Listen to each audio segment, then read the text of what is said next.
Hey Itai, welcome on Gelato, the podcast. How are you today? Can't complain. It's been a good morning. Still 7:30 a.m. here, so still partially waking up. But besides that, can't complain. Excited to be here. That's on you. That was your suggestion to have it at this time, but That you're a is trooper. correct.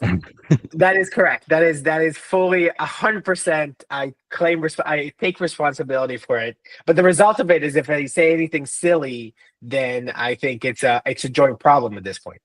Yes, and you seem awake, so I didn't even notice that. Yeah, but you're a trooper for coming this early. Thanks a lot for showing up or at this early hour. I appreciate it. I mean, the reality is that I have to wake up early anyway, mostly because we have folks in the East Coast, etc. And so unless you wake up at 5, you wake up into a slew of Slack messages so large that you would never recover from the day. I feel you there. So yeah, we're here today to talk about Dynamic, what you guys have been building in the wallet as a service space, in the embedded wallet space, all of the great features that you have on your developer platform. At Gelato, we've been working with you guys closely for some time now. We have enabled you guys on many of our rollup as a service chains, and we're seeing the fruits of that already. And super nice working with your team, by the way. You guys are super professional, super into it. And I'm excited today to find out more about you, your product and also your roadmap. But let's quickly start with when did you start Dynamic? Did Dynamic actually start as a wallet as a service? Because sometimes there's pivots, right? So how did you guys start? When did you start? What was your sort of breakout moment in the beginning? And where are you today? Yeah, so first, again, thanks for having me. We're you already know this off camera, but on camera, just so everyone knows, we are giant Gelato fans.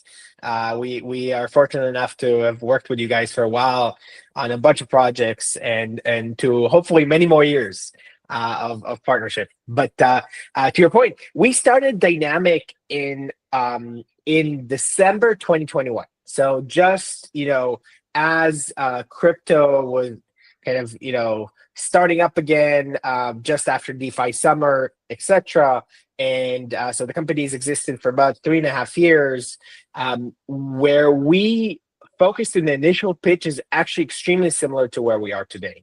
Our pitch when we started, when in our first kind of raised that seed, January 2022, we literally said, look, our hypothesis is that if you open your phone in 5 years, every app on your phone will have a wallet component to it, or every app on your phone will be crypto enabled. And if every app on your phone is crypto enabled, it has to have a wallet, because every crypto app or every transaction starts with a wallet, ends with a wallet, right? And so the hypothesis was that really, at the time, the hypothesis was, look, you're going to need kind of an Auth0 like company in crypto, like an authentication company that exists in every app has an auth system. Every app will have a wallet component. So that was our original pitch. Originally we thought about, look, there's going to be a bunch of these wallets, and you're also going to want to connect these wallets everywhere. And so we actually started a little bit on the external wallet connections. And then we realized it's a pendulum, right? The more you have external wallets, the more connections, which means more embedded wallets. When folks want to build their own, they don't want to use someone else's, which again means more wallet connections. So we found this pendulum between embedded wallets and external wallets that kind of has this really interesting dynamic, and we kind of bet on both. But the hypothesis, and sorry for the very long answer, the hypothesis actually stayed the same. And I want to say that I did not change that slide between our Series Seed and our Series A was actually the same slide across both. It might be out of laziness, but it's the same slide of that wallets will be everywhere still exists. Wow, that's a great that's a great pitch. And so, and by the way, you can talk and ramble and rant for as long as you want on this podcast. There are no rules. You never have to apologize for anything. We don't have sponsors. It's just us here and some crazy people that found this podcast and are into deep technical founder conversations. So For anyone listening, shout out to you. You made it here. Yeah, let us know how you found us. Yeah, Give we us appreciate 5 stars. exactly. Provide feedback on the time to fall asleep between the beginning of the podcast with me to the end. But yeah, that hopefully folks will give us good feedback. Yes. So actually, so you guys pretty much started with the thesis that, like you said, embedded wallets are like. I mean, what's the what's the parallel in Web 2? You mentioned Auth0, I think. Is that like what is the Web 2 sort of comparable? Yeah, so we thought about a couple, and again, going back to our original deck, we had a couple names in the deck where we said, look, like these are giant businesses in Web 2, and they're structured this way for a reason. We looked at Auth0 as a good example, and we kind of said, look, if every app on or every website needs an authentication system, a way to log in, then inherently there needs to be a giant authentication company.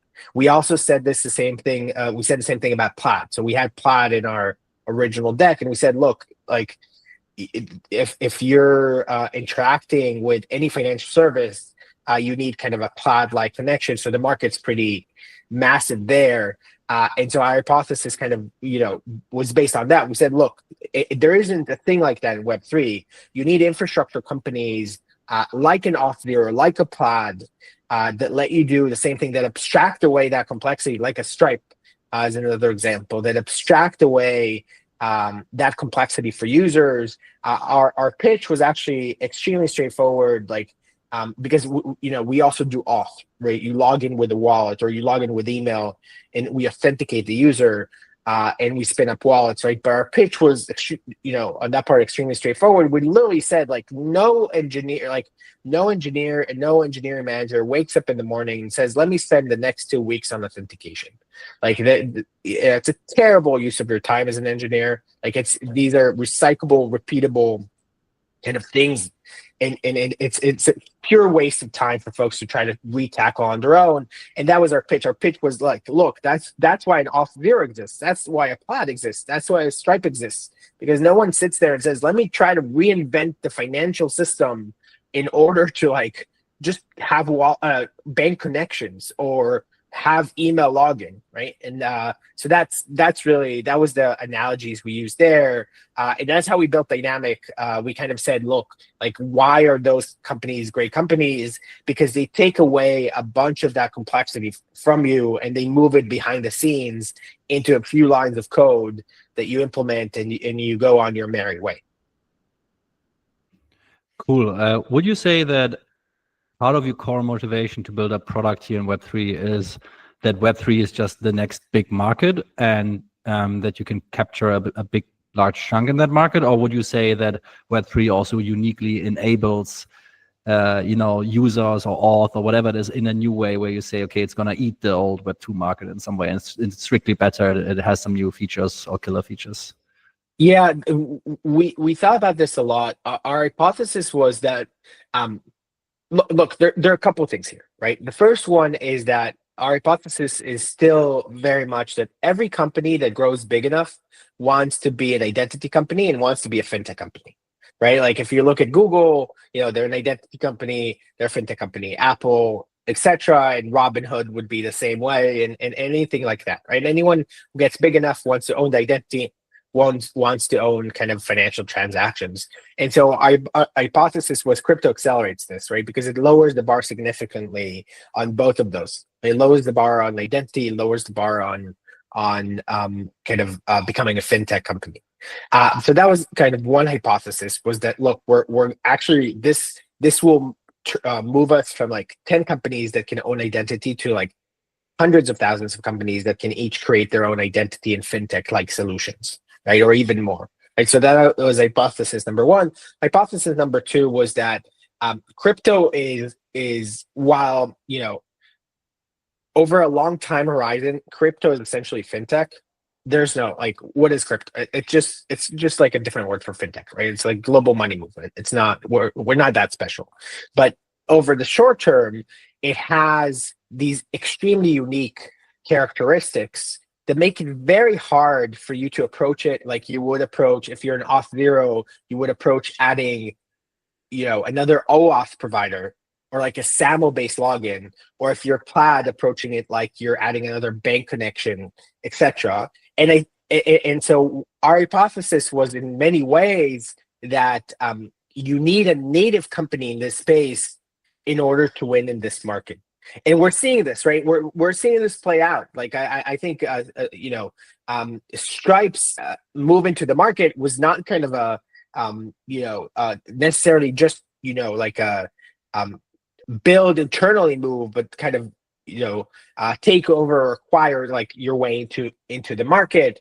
And I think those are indications to me that yes, building a native company or like a crypto native company is actually the right route here in order to dominate the market. It's very hard for external players to do that. I'll give an example. And again, not sorry to you because you're already stuck with me, but to the listeners having to listen to a very long answer. But Plaid in 2022, when crypto was kind of blowing up, it announced a wallet adapter very similar to Dynamic, right? And rolled that in the market, right? And Shopify in end of 2022 did the same.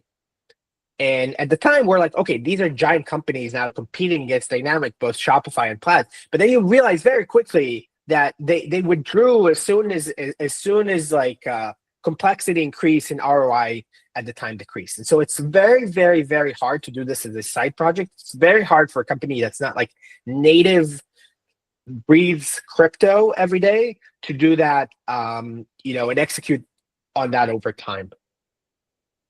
So that was the hypothesis, and we kept that. Yeah. Yeah, you seem to be right, and you did, of course, mention the Stripe Privy acquisition. Privy being one of your main competitors. For listeners, obviously we're talking about embedded wallets today, and the other names other than Dynamic are like Privy, Web3 Auth, Magic. There are a bunch of projects in this sort of space.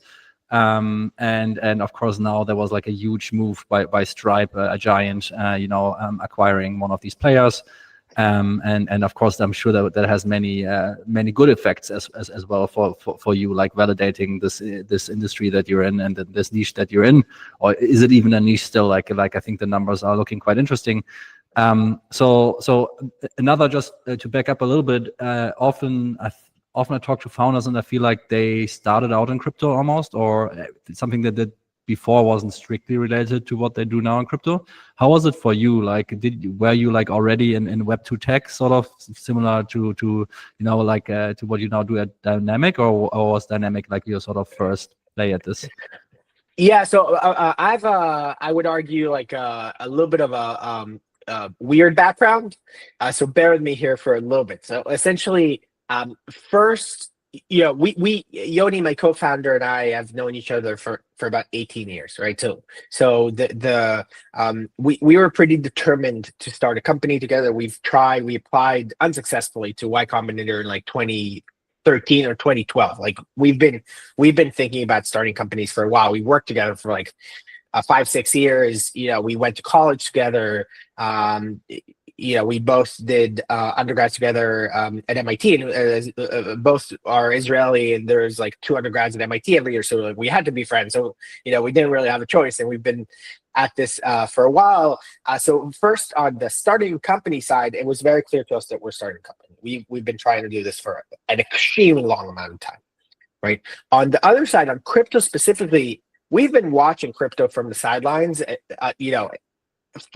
for an extremely long time horizon, right? So still at MIT, I think in 2011, we were talking about, crypto. I think we bought our first Bitcoin probably like 2012, 2013, right? So we've been obsessing over this stuff for a very, very, very long time, and always thought we were late, by the way. We always thought we in 2013 or 2012, we were like, oh boy, we're late. And then when Ethereum came out, we're like, oh man, we're late. And then Solana, etc. And so it was very clear to us that we're starting crypto, and that was also clear to us because it was the thing we were excited about. If you look at our conversations historically, if you're just to take our like were to listen to all of Yoni and my conversations over the last 10, 15 years, and you would just segment them by time spent, I would argue 75% to 80% are spent on crypto, right? And so, partly because we're very much geeks, but also because like it was a fascinating space for us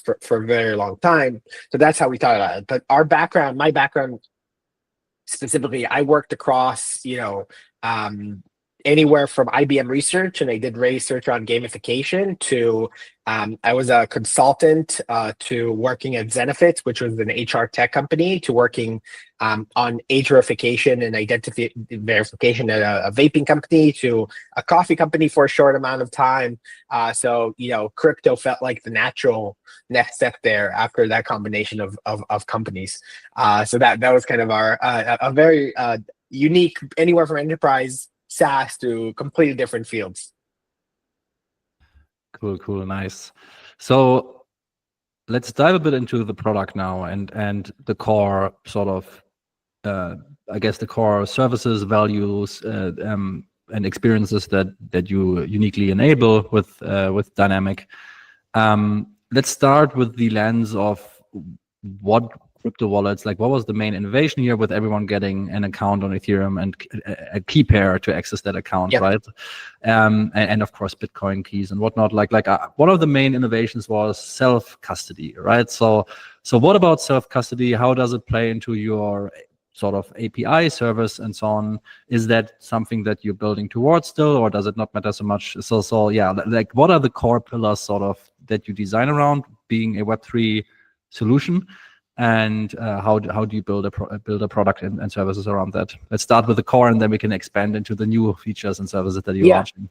Absolutely. So at the very basic level, right? Like for anyone listening, right? Every crypto transaction starts with a wallet, ends with a wallet, right? What is a wallet? It's inherently a private public key, right? It's a private key, a secret I know, and a public key, something I can share.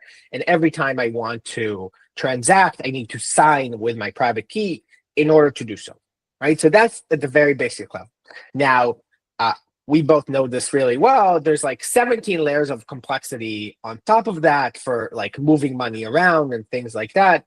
And in lots of ways, our hypothesis was no one really cares, right? We need to abstract as much of that as humanly possible, right? Like this for the same reason that when I send you money on Venmo or like PayPal, I do not need to understand the PayPal money movement system, right? And I don't need to understand any of that. It just kind of completely abstracted to me. In the same way that I pay that I get to choose between credit card and ACH on Stripe, and as a developer, I can just turn on whatever I want, and I don't need the nuance of what is ACH and what is credit card.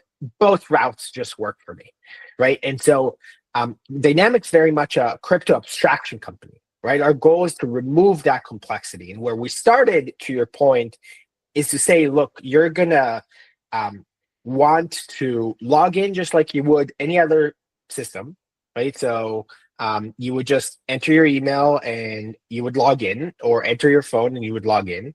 And in the background, the complexity of crypto will just exist, right? It will just be there automatically as part of login. What that means in practice is really that we are generating a wallet for you. We're generating kind of that private public key combination in order for you to achieve kind of money movement, etc. And then the complexity is, okay, how do you do that securely? And that's where we'll get to this, but that's where technologies like MPC come in, and like, hey, do you really need a key and stuff like that? But at the very basic level, we're very much Dynamic is very much a crypto abstraction company. Our goal is extremely straightforward, which is like set it up like you would any other Web2 SDK, and we will take care of the complexity of crypto. Yes, and again, if listener, if you haven't noticed, of course, your main audience here are developers, right? Like just like for pretty much everything we do at Gelato. So I think self custody is like almost like an end user feature, right? Like, but of course, like what you do is you enable developers to issue wallets, generate wallets for their users with whatever setup they want, and you abstract, right? Like you make it easy for developers to That's do right.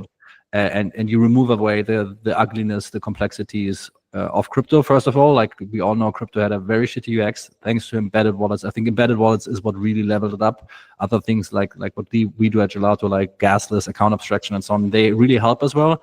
But really, like embedded wallets, I think was the major unlock, because nothing is worse than having to write down like a seed phrase and so on to log into crypto, right? So That's right. That's the scariest part. That you guys removed gas is also scary and so on. That's what we removed, but like that was even worse. I think that seed phrase stuff. So you guys essentially enabled developers to do that. Yeah. So how much in your product, like talking to developers, what do you think? Do they actually care about? What should they care about? Like, for example, I know in the early days of embedded wallets, you guys were fighting it out over who is custodial versus who is who is non-custodial. And non-custodial, semi-custodial, custodial. Yes, centralized, decentralized. Like what I mean, it's always typical crypto stuff. And what actually matters here? What sort of trade-offs, design decisions did you make, and what should and does matter to developers? Yeah, I would divide it into two things: what matters to us versus what matters to developers. Right? Within developers, I would divide it into two subcategories: Web3 developers versus Web2 developers. So Web3 developers would be anyone building the next Magic Eden or the next, Kalanosaurus or any one of those, right? Or like a Kraken type app or any one of those, like very Web3 native folks. Versus, hey, I'm a fintech company. I want to use this as another type of payment rail or money movement rail, right? Web3 developers care about some of the stuff you mentioned. They care about, okay, is it non-custodial? What does non-custodial mean? If there's no key, like we all remember this when you go on MetaMask, you get a phrase, right, that you have to save, right? If I abstract that and you don't have the phrase, it's still non-custodial, right? They sometimes care about the decentralization, but less so than I thought.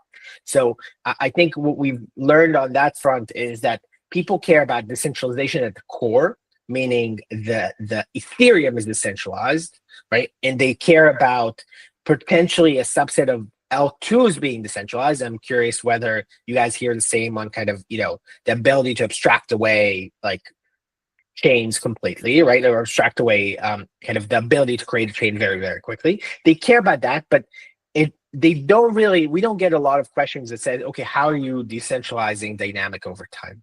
Right? I don't think that actually exists very much as a set of questions that we get, versus a lot more questions on security, how you're thinking about key management, compliance questions, regulatory questions, etc., that help them establish and make sure they know where they play. On Web 2, they honestly don't care about most of the stuff. They really are approaching this like they would approach any security vendor, which is like, how are you thinking about security? Okay, if I'm securing keys with you, how does that work? What happens if this system gets broken into? This system gets broken into? What are the different approaches? So the set of questions is very, very different across both of those. Yes, and we have had that experience and journey in the last 6 years of building Gelato. Actually, it's very rare that decentralization is needed at every layer of the stack, right? Like for some applications that want to be permissionless and censorship resistant, it's very important that they are on a decentralized base layer like Ethereum. But like for every you can have a pitch deck to decentralize anything, and actually it turns out that probably it's fine to have some trust assumptions about that aspect, right? Down until you reach Ethereum, where then it becomes really more important for some applications. But there's other things that you care about, like security, for example. We already talked about UX and DevX. Let's take that for granted right now. That's really what Dynamic shines at. API is typical, like web style, easy to use, easy to embed in your UI, easy to generate wallets for your application, for your users, right? But let's talk about the custodianship, which has nothing to do with decentralization per se, and the security aspect. So the key question is, like, for example, are all of these user private keys on dynamic servers, are they encrypted or stored in plain text, right? Yeah. That's always like an interesting question. So how do you think about that? Because of course the paradigm of crypto used to be the user stores their wallet locally, but now it's not the case. Now the wallet lives on a server, on the dynamic server, which, by the way, has some superpowers that we could talk about, like automation coming or programmability of wallets, right? All of that cool stuff. But how do you deal with that question? So I'll answer that in 10 seconds. Just one tiny point on the UX, and I think maybe just an important point for listeners to know. Dynamic does a part of it, meaning the fact that we get to partner with you guys, right, where you abstract away things like gas and account abstraction, is a huge component of UX abstraction, right? Like that if I'm like, great, you get an embedded wallet, and now put Ethereum into it to use it, I've lost the crowd, right? Like that. So it's very much like we get to like build with you guys and kind of partner on full abstraction of that complexity, right? Which is critical, right? And I think on our own, without that partnership and without the tools that you guys provide, we would not be able to kind of fully abstract that complexity for users, right? So it's very much, I think, that the fact that you guys provide all of that stack on account abstraction is actually pretty critical for us. On the security side, to your point, the name of the game is, at the end of the day, what is a wallet? It's a private key, public key. And so the name of the game is, okay, how do I secure a private key? And there's several approaches to that, right? How do I secure a private key? And to your question is, where does the private key sit and who can control it?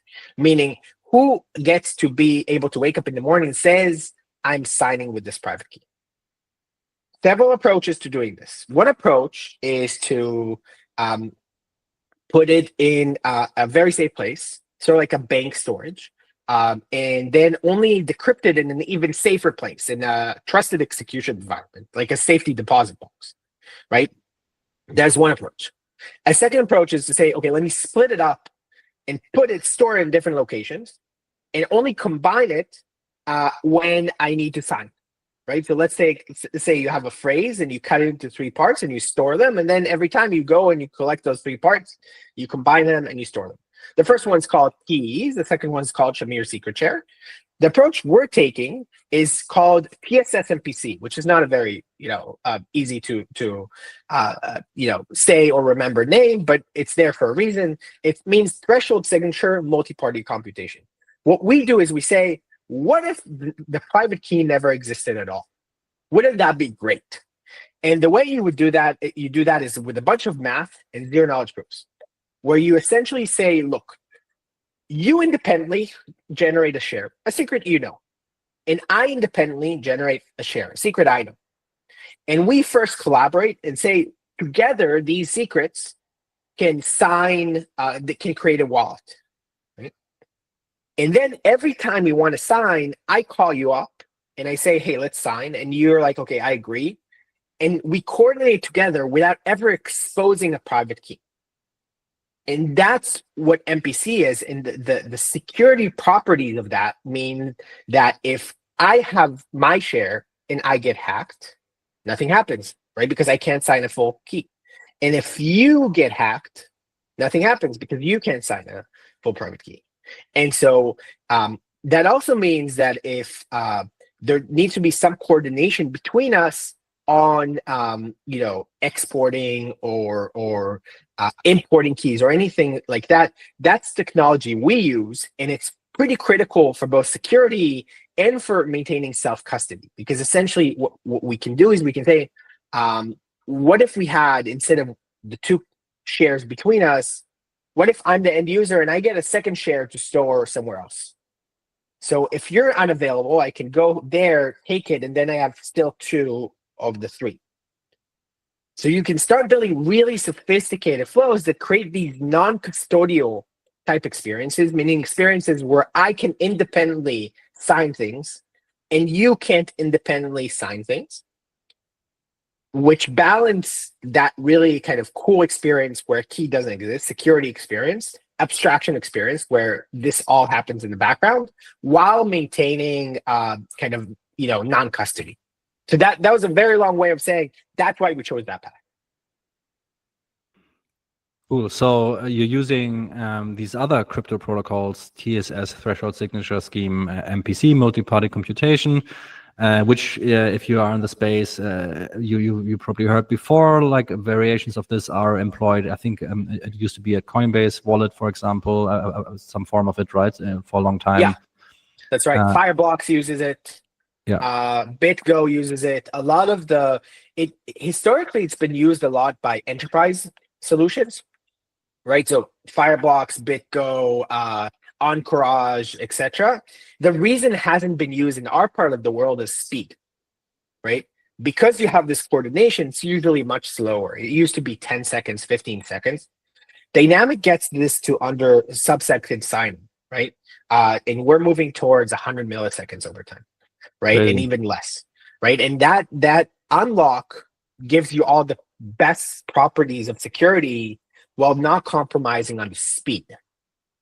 Okay, so it sounds like this was a very powerful protocol to manage key custody in a programmatic way, enabling features like multi-factor authentication, account recovery, having maybe a trusted custodian to recover accounts, compliance stuff, and so on, right? Yes. All the cool thing, I think, with these crypto protocols is that all of this is happening off-chain, right? There's no blockchain here. Like if you think about another comparable would be like a safe multi-sig where you have account recovery and this and that, right? But it's all That's right. managed on-chain. And this protocol that you chose, it does so off-chain. Would you say that's because it's just about speed and programmability that is uniquely enabled here versus doing this on-chain? No, I would argue it's look, first there's a mix, right? There's some things you definitely want to do on chain, like gasless and account abstraction and rule engines. But at the very basic level, it's chain independent. That's the massive value of this, right? It means that it can work in the same way on Ethereum and EVM-based chains as it does on Solana, as it does on Tron, as it does on like Sweep, right? It can work everywhere the same way. And so what we've learned very quickly is that we live in a multi-chain world, in a multi-network world, where there are different use cases where folks need different chains, and you want to bring the same exact experience across all of those. And that you can only do with off-chain key management systems. Otherwise, you're implementing a very unique solution per network, in order to get to the same experience. Gotcha. Interesting. So the key unlock is having a separation of concerns. This protocol lives outside of a blockchain, therefore it can work with any blockchain. That's right. So cool, nice. Yeah, because at the very basic level, just so folks know, getting into one more level of geekiness, right? All of blockchains really rely on like one of three, elliptic curves, right? Like, or even more extreme, we can say one of two, right? It's either EDDSA, which is Solana, and a few others, versus like ECDSA, which is what Ethereum, Bitcoin, etc. use. And so as long as you get those elliptic curves are essentially just like the math for signing, for like the private key to public key and how those are derived, right? As long as you get those right, you can create a wallet that works across any of these networks with the same underlying signing. Cool, nice. And what's the most basic setup with this? Like, would you simply not split the key and just give the user like a single shard or whatever you call it, or is like the basic setup already some form of split between the user device, your server, or something like that? Yeah. So the basic. First, split is a little bit of a misnomer given the key never exists. So you're not splitting anything. So it's actually two independent shares. But our very basic setup is what's called a 2 out of 2, meaning you go in. Let's put the end user hat on. You as an end user go to a site and you log in, right? As soon as you log in, a wallet is created in the background. Again, you don't know this as an end user, but what happens in the background is Dynamic independently generates a share within the trusted execution environment, and the end user on their browser have an iframe that gets generated there with a local share, right? So at the very basic level, there are two shares There's one on the browser side. Again, if the browser gets compromised, it's in an iframe, so you have some security properties there. And even within that, you've taken a share, it can't do anything because it needs a counter share, right? That's a very basic setup. Cool. And yes, so that's the basic setup. And on the browser side, there's some dynamic SDK, I suppose, that and then for the share on your side, that is accessed via like a normal social login or whatever is configured for the user permissions to access that share, like a Google Auth or passkey. That's right. Yeah. So at the very basic level, yes, and this is where you get into this interesting of what security is needed where, right? If you're playing a game, right, and the game has zero financial value, you log in while it's created, and there's a dynamic share with our kind of SDK. We generated, again, in a trusted execution environment, and there's a user share. If you're storing $1 million, you can add a bunch of layers on top of it. So you can do Google login, you can do multi-factor authentication, you can add a passcode or a passkey to encrypt a backup share. You can move to a 2 out of 3 where you back up a second share on your end. So the dynamic tool set is all about customization, right? The way you approach a neobank is different than the way you approach a game, right? And each one has very unique requirements, and the dynamic SDK kind of lets you do a lot of that stuff, very much depending on your setup, right? Like anywhere between a 2 out of 2 to a 3 out of 5 shares, meaning you have 5 shares and 3 are needed to sign. So we offer all of those. And again, all through sets of toggles, right? The idea is that you as a developer, this is interesting to us and should not be interesting to anyone else. You as a developer should just toggle things on, and we will take care of the rest. Cool, nice. So I think your migration to this TSS-MPC model is quite recent. How are you rolling this out? And then let's talk about some of by the way, listeners, we are assuming you know what embedded wallets are, sort of. Otherwise, check it out, like the basic features, social login and this and that, like enabling account abstraction, gasless with Gelato on top of it. 7702, we have a bunch of blogs on gelato.cloud/blog, and our X at Gelato Network, or I think dynamic is at dynamic_XYZ, I suppose. That's right. Cool, nice. So you can check out the basics there, but we assume you know the basics now. Let's talk about like these newer features that you are hoping to enable with this move to TSS-MPC.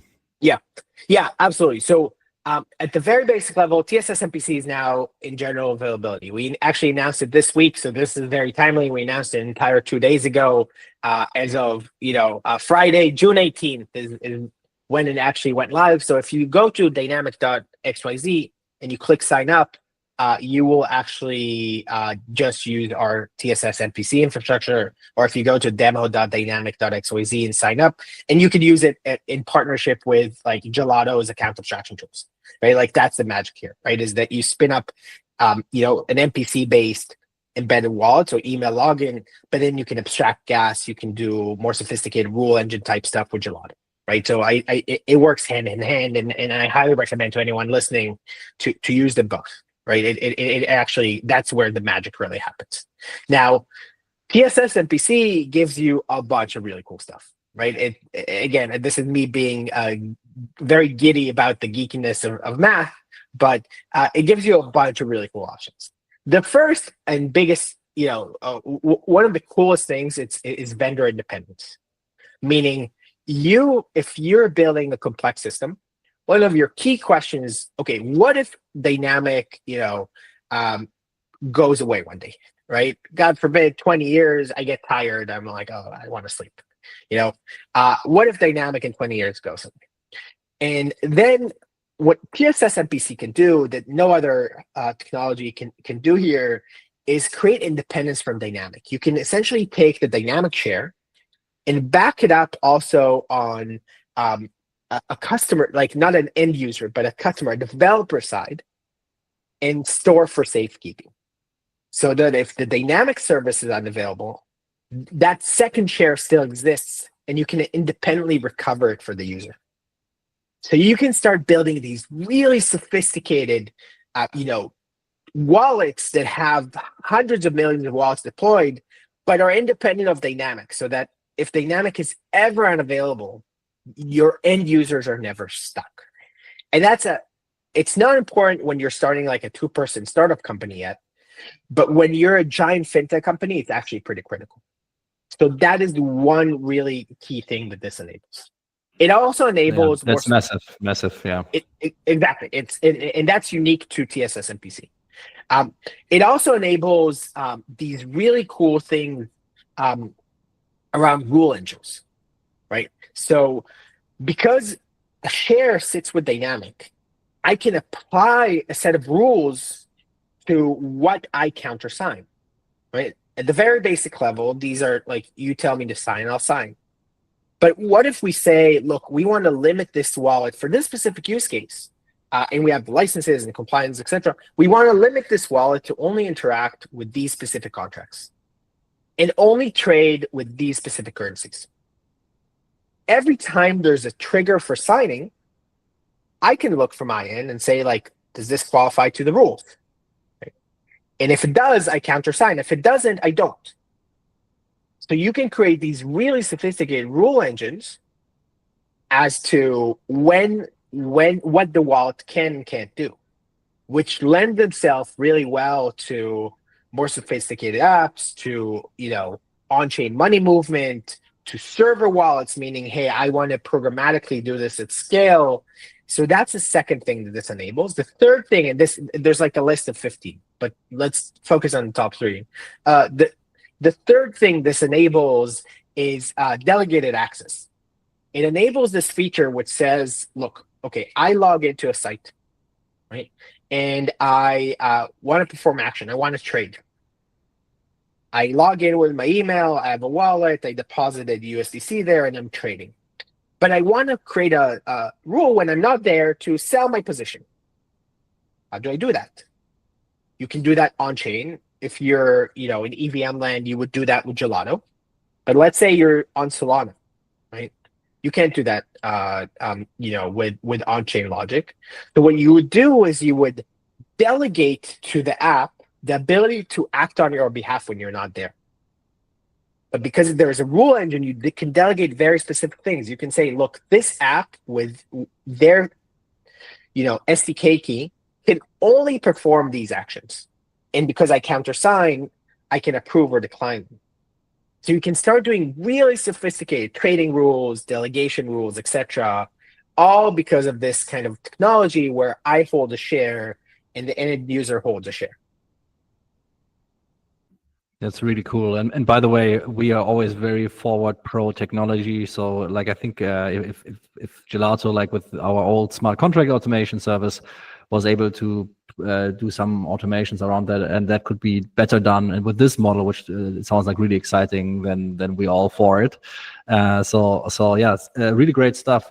Actually, let's quickly talk about this, essentially this programmability around rules, flows, right? Yep. Does all of this basically means that you put a share, like you called it, right? A share of the key somewhere, and then you build like an API layer around that sort of has a configuration with certain permissioning, and all of this the share lives on a dynamic server, and then maybe you also make it easy for people to custody a share themselves on their end. That's right. Right. Yes. And then you provide like sort of I suppose hosted services like for certain programmability, configurability, like saying, hey, the dynamic server will only countersign after it validates some logic that you as a developer set, right? That's right. Right? That's the idea? That's the idea, but you do it in a really secure way, right? Because you want to do it in a way where it's a little bit independent from dynamic.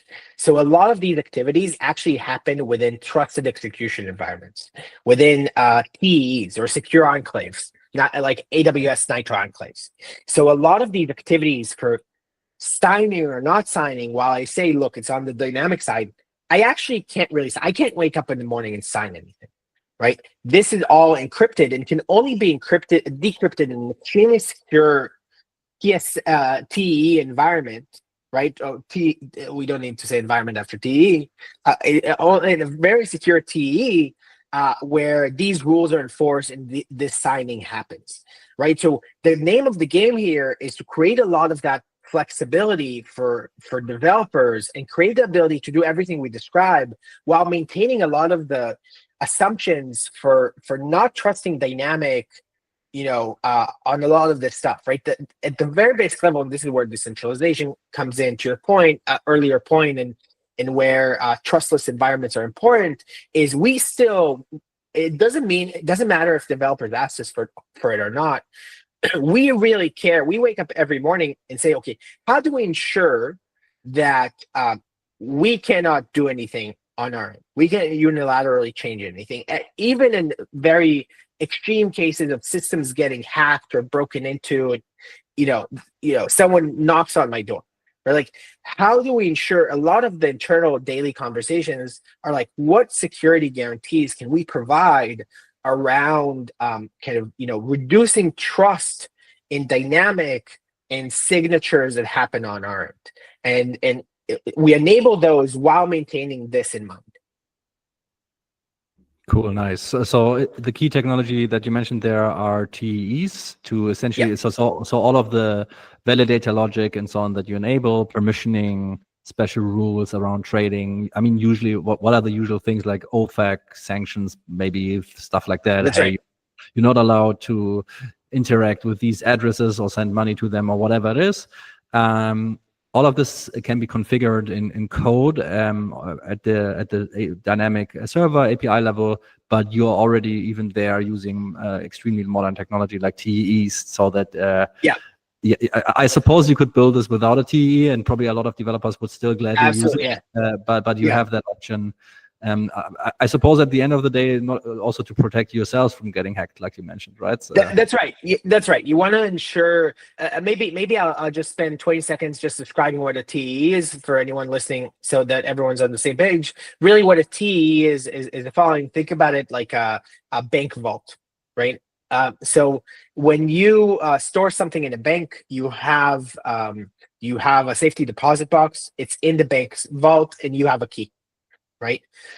When you want to use something in your safety deposit box, you go into the bank, they open the vault for you, they close it back up, you sit in the vault, you take out your safety deposit box, you open it, you do whatever you want in the vault, and then you close the safety deposit box, put it back, exit the vault.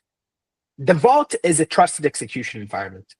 It means that you can only do this sensitive activity, the taking out of your box. They're like those, the Mission Impossible movies, right? You take out, safety deposit box and you unlock it. Only you have the key to unlock it, but it sits within this bank vault.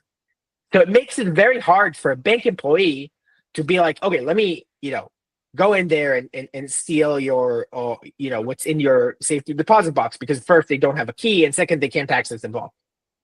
That is what a PE is. Right? Essentially, it means it creates isolation from the bank employee to be able to just step in and do something on your behalf, right? That it protects from both external criminals, but also from internal bank employees just going rogue, right? And it has a bunch of security cameras, right? It sees who goes in and out in the bank. That's what a PE is, and we're just implementing that in software. Yes, and the cool thing about implementing it in software is that you can put APIs in front of it and add configurations, permissions on the fly, change all of that. That's right. And I think that's also the what's better here again than on-chain configurability, right? Like with on-chain automation or multi-sig, here again, this is an API. You don't pay, basically you don't pay a cost for updating the configs or changing them, right? It's way more dynamic, I guess, no pun intended. So yeah, cool. Nice. And just for listeners to avoid confusion, the TE part is not, at least not anymore, not about the actual custody of the private key. The TE part is an additional feature to enable trustless computation, like these trustless programs, essentially, that Dynamic has, like rule sets and so on, right, for using the key. That's right. TEs in general aren't places to store things. They're places to conduct secure activities, right? you don't actually store, regardless of your setup, you actually don't store things in the TE, but rather it's the place you go to conduct a very secure activity in a very secure spot before going on your merry way. So that's the nuance there. And then you can conduct, to your point, you can conduct a signing activity for a full key. But TEs are like AWS Nitro enclaves are a huge product for AWS, right? Like completely unrelated to crypto. You can do a bunch of things. A bunch of your bank activities are run within TEs. A bunch of your fintech activities, they're all run within TEs. They're this magical set of tools that I highly recommend folks read about. Cool, nice. So last but not least, let's talk a bit about adoption. I think now, like embedded wallets have seen massive adoption in some instances. There have been like these breakthrough moments where embedded wallets really facilitated this massive onboarding experience, like on Pump or like any of these apps that used embedded wallets. But there were times where I noticed, especially early on, like people still use a lot of MetaMask, and even I have to use it, and I hate it every time I have to use it. So why aren't they everywhere yet? What has held you back? And I think maybe global wallets is a part of that effort. I don't know, but yeah, like how are you gonna break through and make sure that, I mean, will embedded wallets eat everything? Will MetaMask, the way we know it with browser wallets, like sort of go away at some point, and every application will have an embedded wallet onboarding and flow? Yeah, what's happening? Yeah, so I very much think you're gonna see MetaMask stay and Phantom stay. I don't think they go away. I actually think it's a pendulum swing between two ends of the spectrum, right? Which means the following, which is I am a DApp, right? Or an app. I want a lower barrier to entry to my app. The way I do that is I add login with email and I log in with Google, which is embedded wallets. But then I grow up as an app and I'm like, wait a minute, I have an ecosystem around myself. So I want others to log in to their apps with my identity, right? And that means I need to create a brand login with app name, right? Which means I've become a branded wallet just like Phantom. So there's this cycle or pendulum between embedded wallets and global wallets or external wallets, where every company that grows up, again, wants to create a brand around themselves and let others log in with the wallets that were created here. Right. And so what you're going to see is actually you're going to see more of the MetaMask and Phantoms, because any company that's successful, whether it's in any chain that's successful, wants to build a brand and identity around it. We're seeing it with some dynamic customers like Sofon, and which is a chain, or Say and Story and others, where they're all saying, look, I want to create a brand and I want a single unified wallet within my ecosystem. But then they're like, wait, I want it to work everywhere. And then it becomes a little bit more like a MetaMask or Phantom. So that was a very long way of saying, no, we're gonna have both. In the same way that if you go into an unrelated site to crypto and you log in, you're gonna have login with email, but then you're gonna have Google and Apple and Facebook and Microsoft and GitHub and like 10 other things. So in the same way, you're gonna have wallets that you identify, MetaMask, Phantom, OKX, etc., and you're gonna have your embedded wallet. I think that's gonna be the state of the world for a while. Cool, nice. And then let's talk a little bit more about this global account, I think you call it, feature. Yeah. It's a particular feature, but I know you were very excited about it. So let's finish on that. Yeah, absolutely. I'm still very excited about it. At the very basic level, right? You go into a site and you, I'll say this in a different way. Every company grows up, wants to create its version of login with Google. Right? Log in with DeFi app, log in with Sofon, log in with Say, log in with Story, etc. Right? You want to create your own branded version that you can use to create an ecosystem around yourself. Log in with Arena app, right? The way you do that is by taking your embedded wallet and letting others use it. Now, historically, that's been complex because you have to build a browser extension and you have to build a mobile app and you have to do a bunch of these things, right? The way login with Google works is you click login with Google, it just pops up, you log in, closes back down, and you're done.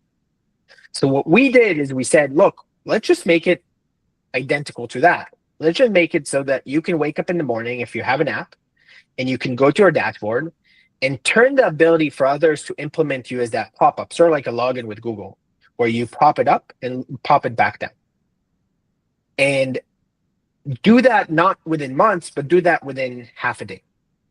And literally, I think we had a customer this week that just implemented this in the morning and then kind of started rolling this out in the afternoon, right? The idea is that you abstract away so much of the complexity of building that ecosystem that more and more of these apps can build that ecosystem. So what global wallets are essentially the ability for you as a developer to create an ecosystem around your app by creating your version of login with Google that works everywhere within a few lines of code. That's what global wallets is. It's us taking a lot more of the complexity of kind of building that entire pop-up experience, security and audit kind of proof way around it, interaction with apps, etc., but making it extremely straightforward for you to implement. Literally, you just map domains and you're done. Cool. So let me get this straight.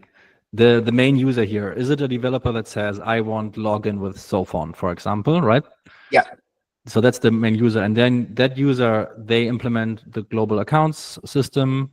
They build login with Sophon around this, or login with Berachain or whatever it is. Yeah. And do they now, like, what's their incentive now? Do they now go to every app on their chain and say, hey, please use the simple snippet and you have a login with Sophon on like that is exactly right. That's exactly right. So if you go to sophon.xyz and you go to their ecosystem page, they have dozens of apps, and regardless of the app you go into, there's a login with Sophon and you would get to the same wallet.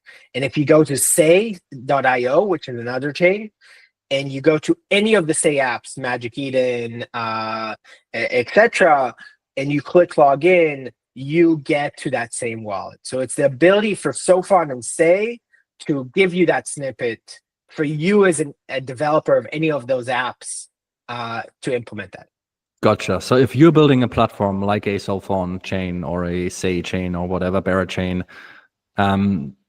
if you're building a platform that has multiple applications sitting on it, this is the key for you to embed yourself as the login with feature, and That's at right. the same and have a cohesive user experience across that chain, where instead of where before, like every application would have implemented dynamic for the login, but now every user has a new dynamic wallet with every application they use. You can counteract that. Like with having these global accounts and having a cohesive experience for your users on that chain, which will benefit everyone. That's exactly correct. Gotcha. Let's end on this amazing note. Great to have you here, Itai. Love talking to you. Thanks for sharing so much insights. And yeah, looking forward to be working with you as always. Same. And again, huge thank you to you and the Gelato team. We are giant fans, so I very much appreciate the time today. Same here.